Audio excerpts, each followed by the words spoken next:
Одна из живописных достопримечательностей в Ижевске показывается один раз в год. Это дамба на Осиновом мысе. Это народное название, оно существует уже много десятилетий, а возможно и столетий, предположительно из-за того, что там росли осины. Точно неизвестно, какая причина, но это вот основная версия. Место это было раньше населенное, то есть тут раньше уже начинались улицы, там, кстати, был узенький переулок, были там улица Старая, Азина доходила до сюда, бывшая Казанская, 5-я улица, номерные улицы, там 6-я, 7-я и так далее.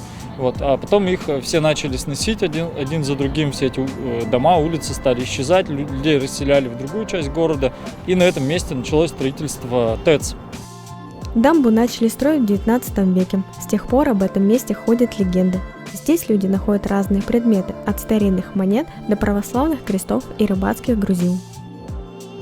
Осинов мыс – это вот сам полуостров, но там расположена промышленная территория, да, это вот ТЭЦ, и к ней примыкает такое сооружение в виде деревянных бетонных покрытий, вот сваи такие вбитые там в воду, в почву, да, и там она на несколько метров выходит на пруд, прямо в пруд. Там версии действительно разные есть, начиная от того, что это была там узкоколейка, заканчивая тем, что это была там чуть ли не мост, но это такие лишь версии, да, легенды скорее.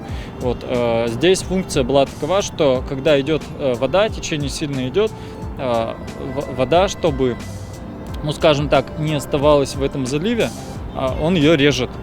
Дело в том, что в 30-е годы уровень воды в пруду был еще значительно ниже, чем сейчас, на несколько метров. Уже впоследствии в 40-е, даже в 50-е годы воду поднимали. Из-за этого данная конструкция ушла под воду, и сейчас она открывается только весной.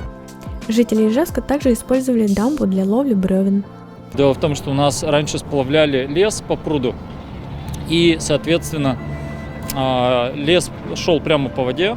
Там в разном виде, да, его на баржах возили, плотами возили и прямо, скажем так, сплавляли бревна непосредственно по воде, шли вот так вот они самотеком. И чтобы ловить их было удобнее, они заплывали как раз в этот залив, который находится после Осинового мыса, там где дорога поворачивает. И с этой назовем это дамба, да, у нее такое название есть, их ловили. Еще называют это сооружение транспортер, то есть для транспортировки вот этих вот бревен оно применялось. Подобная конструкция, она была еще чуть дальше, в районе лесозавода.